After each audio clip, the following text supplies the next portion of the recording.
बिस्मिल्लाहिर्रहमानिर्रहीम। अल-हसीब चैनल में आप लोगों को खुशामदीद कहती हूँ।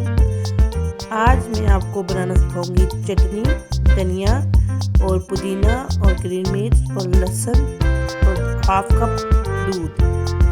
सबसे पहले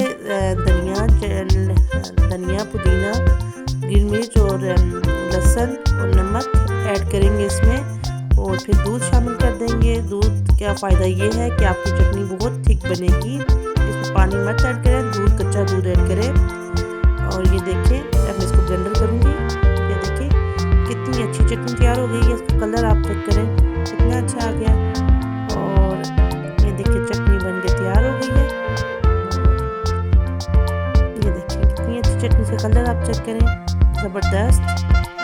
ये देखिए अभी इसको इसमें जार में बंद करके रख दूँगी। जब इस्तेमाल करनी हो तो आप निकाल के इस्तेमाल कर सकते हैं, फ्रिज में रख सकते हैं। ये कच्चे दूध वाली चटनी जो होती है ख़राब नहीं होती है। दही वाली अक्सर खट्टी हो जाती है और इसका ये फ़ायदा है ये खट्टी नहीं होगी। ओके, अल्लाह हाफिज़, थैंक यू सो मच।